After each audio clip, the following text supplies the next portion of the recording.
ఓం గంగణపతే నమ శ్రీమాత్రే నమ ఐం సరస్వత్యే నమ ద్రాం దత్తాత్రేయ నమ శ్రీం గాయత్రీ పరంబికాయ నమ క్రీం క్రీం మహాకాళికాయ నమ క్లీం కృష్ణాయ గోవిందాయ గోపీజనవల్లభాయ శ్రీకృష్ణ పరబ్రహ్మణే పరంజ్యోతిషే నమ మాతృభ్యో పితృభ్యో ఋషిభ్యో గురుభ్యో నమ ఓం నమ శివాయ శివాయ గురువే నమ. యూట్యూబ్ ప్రేక్షకులందరికీ కూడా నమస్కారం అండి.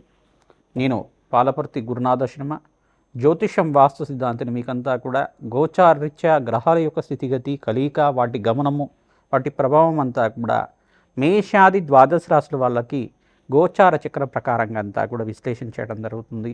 ఈ రోజున మనం చెప్పబోయే టాపిక్ ఏంటంటే, ప్రధానంగా చూసుకుంటే 2026 ఆంగ్ల సంవత్సర ఫలితాల్లో భాగంగా ప్రధానంగా చూసుకుంటే ఈ యొక్క సంక్రాంతి వేళ నుంచి ఎటువంటి శుభ కార్యక్రమాలంతా కూడా విశేషంగా పుణ్యయోగాలు సిద్ధించడానికి సంక్రాంతి సందర్భంగా మీకంతా కూడా మేషాది ద్వాదశ రాశుల వాళ్ళకి ఈ యొక్క ఆంగ్ల సంవత్సర ఫలితాల్లో భాగంగా జనవరి నుంచి డిసెంబర్ దాకా ఈ పండగ నుంచి మీరు ఎటువంటి పుణ్య కార్యక్రమాలు ఆచరించుకుంటే మీ జీవితం అంతా కూడా రాజయోగంగా మారడానికి విశేషమైన పరిష్కారాలంతా కూడా చెప్పడం జరుగుతుంది. గోచారిత్య గ్రహస్థితి అంతా కూడా చూసుకుంటే మీనరాశిలో శనీశ్వరి సంచారం జరుగుతుంది. ప్రధానంగా రాహువు యొక్క సంచారం అంతా కూడా కుంభరాశిలో సంచారం ఏప్రిల్ 14 తర్వాత వక్రగతి సంచారం జరుగుతుంది. ప్రధానంగా సప్తమ స్థానంలో అంటే ప్రధానంగా చూసుకుంటే సింహరాశిలో అంతా కూడా ఈ యొక్క కేతు యొక్క సంచారం ఏప్రిల్ 14 తర్వాత వక్రగతి సంచారం జరుగుతుంది. బృహస్పతి యొక్క మార్పు అంతా కూడా చూసుకుంటే ఇక్కడ మిథున రాశిలో అంతా కూడా రాజయోగ కారకుగా మారి అంతా కూడా అతిచారం నుంచి మళ్ళీ తిరోగమనంలో అంతా కూడా మార్పు చెందడం జరిగింది. మళ్ళీ చూసుకుంటే జూన్ 14 తర్వాత కర్కాటక రాశిలో ఉచ్చస్థానంలో మార్పు జరుగుతుంది. ఈ యొక్క సూర్యగ్రహం అంతా కూడా చూసుకుంటే సవిత్రా సూర్యనారాయణ స్వామి అంతా కూడా జనవరి 1వ తారీఖు నుంచి అంతా కూడా ప్రధానంగా ఇక్కడ ధనుసు రాశులు అంతా కూడా చతుర్గ్రహ కూటమితోటి కలుగుతూ ఉంటారు. తర్వాత చతుర్గ్రహ కూటమిలో అంతా కూడా సూర్య భగవానుడు ధనుసు రాశిలో అంగారకుడు బుధుడు శుక్రుడి కలయికతోటి చతుర్గ్రహ కూటమిలో అంతా కూడా సంభవం జరుగుతుంది. ప్రధానంగా జనవరి 15వ తారీఖు తర్వాత మార్పు అనేది జరుగుతుంది. ఉత్తరాయణ పుణ్యకాలం అంతా కూడా మొదలవుతుంది. ఉత్తరాయణము అంటే ప్రధానంగా ఉత్తరాయణం అని చెప్పేసి అంటే ఆయనము అని చెప్పేసి అంటే గమనం అని చెప్పేసి సూర్యుడు యొక్క గమనం అని చెప్పేసి మార్గము పయనము అని చెప్పేసి చెప్పడం జరుగుతుంది. ఉత్తరాయణ పుణ్యకాలం అనేది సూర్యుడు యొక్క గమనాన్నంతా కూడా నిర్దేశిస్తూ ఉంటుంది. ప్రధానంగా చూసుకుంటే ఉత్తరాయణ పుణ్యకాలంలో అంతా కూడా ప్రధానంగా 6 నెలల వరకు ఉంటుంది. తర్వాత 6 నెలల తర్వాత దక్షిణాయన పుణ్యకాలం వస్తుంది. ప్రధానంగా చూసుకుంటే ఈ కాలాన్నంతా కూడా ఉత్తరాయణ పుణ్యకాలంలో మకర రాశిలో ప్రవేశం చేసిన తర్వాత ఈ యొక్క మకర రాశిలో అంతా కూడా ప్రవేశం చేస్తుంటారు సూర్యనారాయణ స్వామి అంతా కూడా 15వ తారీఖు రోజున జనవరి 15వ తారీఖు రోజున. ఈ యొక్క అదే సమయంలో మకర సంక్రాంతి అంతా కూడా మనకంతా కూడా పండగ చేసుకోవడం జరుగుతుంది. 15, 16, 17 తారీఖులో అంతా కూడా భోగి, మళ్ళీ 14, 15, 16 ఆ తారీఖులో అంతా కూడా జరుగుతూ ఉంటుంది. ప్రధానంగా చూసుకుంటే భోగి, సంక్రాంతి, కనుమ అనేది పండుగ చేసుకుంటుంటారు జనవరిలో అంతా కూడా. ప్రధానంగా చూసుకోవడం వల్ల ఈ యొక్క సంక్రాంతి వేళల్లో అంతా కూడా పాడి పంట అంతా కూడా పంటలు బాగా పండడం, ప్రధానంగా రైతులకంతా కూడా విశేషంగా ధనధాన్యాది సమృద్ధి కలగడం, ధాన్యలక్ష్మి అనుగ్రహం అంతా కూడా లభిస్తూ ఉంటుంది.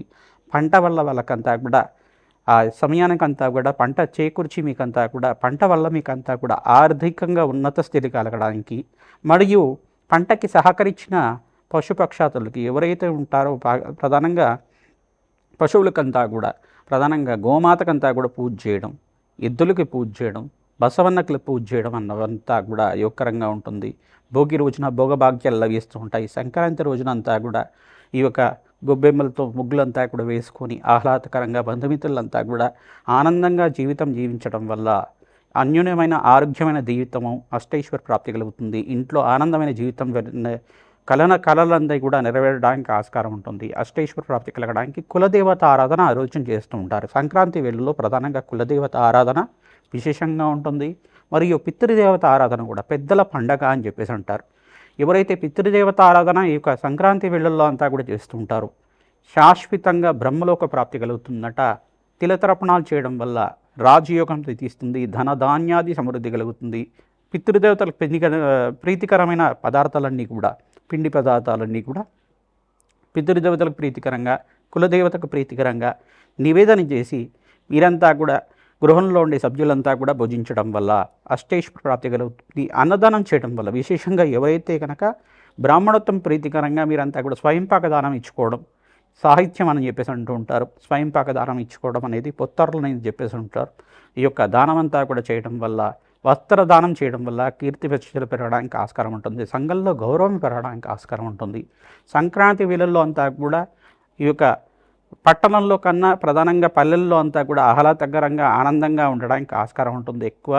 ఈ యొక్క పట్టణాల్లో కూడా బంధువుల యొక్క సహాయ సహకారాలతోటి బంధువుల యొక్క ఆహ్లాదకరంగా ఆనందంగా ఉండడానికి అందరూ కూడా చేకూర్చి మంచి గీతాల నృత్యాలు చేసుకుంటూ ఈ పండగనంతా కూడా అట్టహాసంగా అంతా కూడా మంచిగా ఆనందంగా ఉత్సవాలన్నీ కూడా చేయడానికి ఆస్కారం ఉంటుంది. ప్రధానంగా చూసుకుంటే సంక్రాంతి అనేది తెలుగు రాష్ట్రాలంతా కూడా చాలా పెద్ద పండగ, పెద్దల యొక్క పండగ అంటారు, పెద్ద పండగ అంటారు దీన్నంతా కూడా. సంక్రాంతి వచ్చిన వీళ్ళంతా కూడా అన్నీ కలిసి వస్తాయి, రాజయోగాలు వస్తాయి మనకంతా కూడా అని భావిస్తూ ఉంటారు. మహాలక్ష్మి అనుగ్రహం అంతా కూడా శీఘ్రంగా కలగడానికి ఆస్కారం ఉంటుంది. గోదా కళ్యాణం అంతా కూడా పండగ వేళల్లో అంతా కూడా చేస్తూ ఉంటారు, భోగి సమయంలో అంతా కూడా చేస్తూ ఉంటారు. గోదాదేవి కళ్యాణం అంతా కూడా చేయడం, రంగనాథ స్వామి అనుగ్రహం అంతా కూడా లభిస్తూ ఉంటుంది, శ్రీకృష్ణ పరమాత్మ అనుగ్రహం అంతా కూడా లభిస్తూ ఉంటుంది.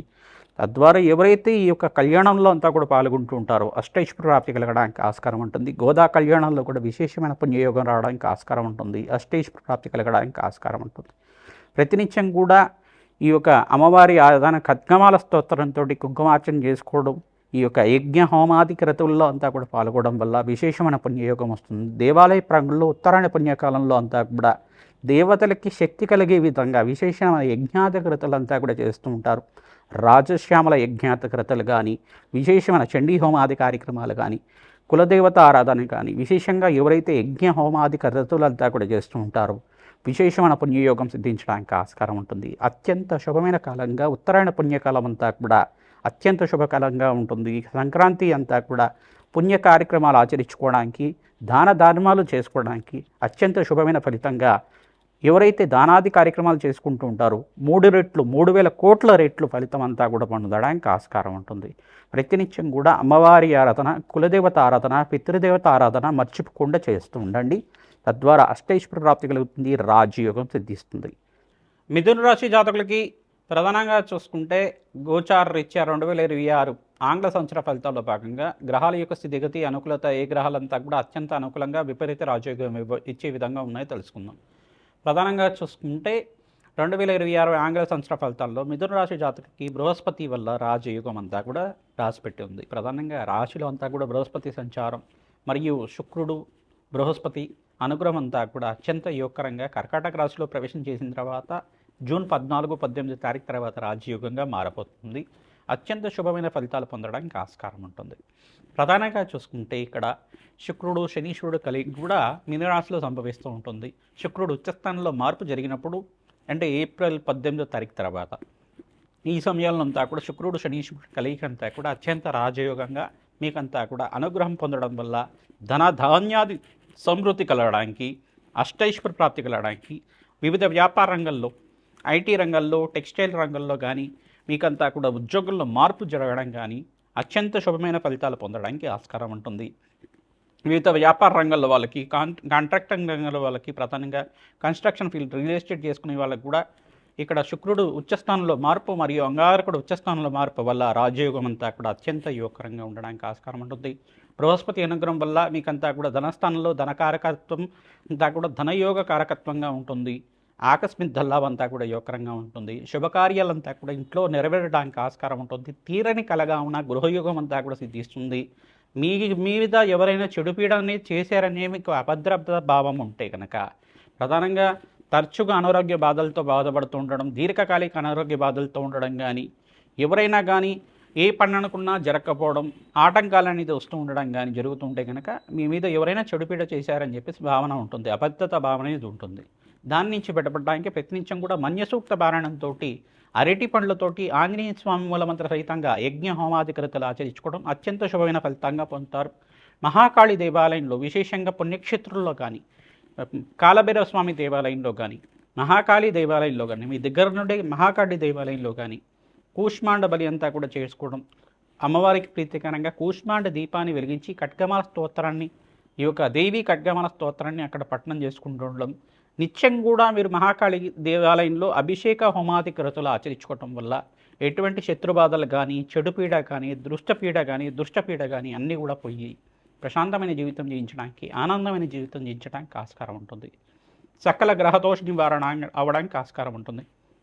ఎవరైతే గనక ప్రతినిత్యం కూడా గోమాత సేవ చేస్తూ ఉంటారో అత్యంత శుభమైన ఫలితాలు పొందడానికి ఆస్కారం ఉంటుంది. ప్రతినిత్యం కూడా కాలభైరవ స్వామికి రీతికరంగా భస్మాభిషేకం చేయించుకోవడం వల్ల అత్యంత శుభమైన ఫలితాలు, ధనధాన్యాది సమృద్ధి, ధనయోగము, ఆకస్మిక ధనయోగం అంతా కూడా యోగకరంగా ఉంటుంది. శ్రీమాత్రే నమః. మేషాది ద్వాదశ రాశుల వాళ్ళకి 2026 ఆంగ్ల సంవత్సర ఫలితాల్లో భాగంగా సంపూర్ణ విశ్లేషణ అంతా కూడా చేయడం జరిగింది. ప్రధానంగా చూసుకుంటే ఈ 5 గ్రహాలంతా కూడా రాజ్యయోగానికి కారణమవుతాయి. ప్రధానంగా మీకంతా కూడా ఈ సంవత్సరం అంతా కూడా 5 గ్రహాలంతా కూడా అన్ని రాశుల వాళ్ళకి యోగకరంగా మారబోతున్నాయి. ప్రధానంగా బృహస్పతి, శుక్రుడు, అంగారకుడు మరియు శనీశ్వరుడు, సూర్య భగవానుడు ఈ గ్రహాలన్నీ కూడా యోగకరంగా మారబోతున్నాయి. తద్వారా ఆర్థికంగా ఉన్నత స్థితి కలగడానికి, అష్టైశ్వర్య ప్రాప్తి కలగడానికి ఈ గ్రహాలకంతా కూడా జపము, హోమాది కార్యక్రమాలు, మేషాది ద్వాదశ రాశుల వాళ్ళు మీరంతా కూడా జన్మజాతకం ప్రకారం కావచ్చు, గోచార చక్ర ప్రకారంగా కావచ్చు, మీరు ఈ గ్రహాలకు విశేషమైన శాంతులు ఆచరించుకోవడం వల్ల ఆకస్మిక ధనవయోగం, ధనలాభాలంతా కూడా సిద్ధించడానికి ఆస్కారం ఉంటుంది. విశేషంగా ఈ ఉత్తరాయణ పుణ్యకాలంలో ఎవరైతే కనుక సంక్రాంతి వేళల్లో అంతా కూడా విశేషంగా పితృదేవత ఆరాధన ఆచరిస్తూ ఉండాలి. తిలతర్పణాలు, తిలహోమాలు ఆచరించడం, పితృదేవతల ప్రీతికరంగా విశేషమైన వివేదనంతా కూడా చేయడం, పిండి పదార్థాలన్నీ కూడా ఆచరించడం, మీ యొక్క బ్రాహ్మణత్వం ప్రీతికరంగా మహావిష్ణు స్వరూపంగా బ్రాహ్మణత్వంకంతా కూడా స్వయంపాక దానం చేసుకోవడం, కూష్మాండ దానం చేయడం, వస్త్రదానం చేయడం, దక్షిణ దానం చేయడం ప్రధానంగా అంతా కూడా యోగకరంగా ఉంటుంది. రాజయోగ కారణంగా ఉంటుంది. ప్రధానంగా ఎవరి జాతకంలో గనక గ్రహస్థితి మెరుగ్గా లేదు, మాకంతా కూడా శత్రుభయాలు ఉన్నాయి, ప్రధానంగా మాకంతా కూడా చెడుపీడ జరిగింది అనేది ప్రభావంగా ఉంది అని చెప్పేసి బాధపడుతుంటే కనుక మీరు తంత్రశాస్త్రంలో చెప్పిన ప్రధానంగా మీరంతా కూడా ఆచరించండి. మహాకాళి పుణ్యక్షేత్రాలు దర్శనం చేసుకుంటూ ఉండండి. మహాకాళి పుణ్యక్షేత్రంలో నిద్ర చేయడానికి ప్రయత్నం చేయండి. విశేషమైన పుణ్యప్రాప్తి కలగడానికి ఆస్కారం ఉంటుంది. ఆంజనేయ స్వామివారి దేవాలయంలో కూడా నిద్ర చేయడానికి ప్రయత్నం చేయండి. ఎటువంటి గ్రహ దోషాలు ఉన్నా కానీ నివారణ అవుతూ ఉంటుంది. మన్యసూక్త పారాయణం ఆచరించాలి. పవమాన సూక్తం అనే సూక్తం ఉంటుంది. ఆ సూక్తంతో విశేషమైన హోమాది కార్యక్రమాలు ఆచరించుకోవడం విశేషమైన పుణ్యప్రాప్తి కలగడానికి ఆస్కారం ఉంటుంది. వడమాలను సమర్పించి తేనెను కూడా నివేదన చేయడం వల్ల ఆంజనేయ స్వామికి ప్రధానంగా సింధూర అభిషేకాది కార్యక్రమాలు ఆచరించుకోవడం వల్ల ఆంజనేయ స్వామి అనుగ్రహం వల్ల సకల దుష్టగ్రహ పీడలంతా కూడా పోవడానికి ఆస్కారం ఉంటుంది. శ్రీమాత్రే నమః.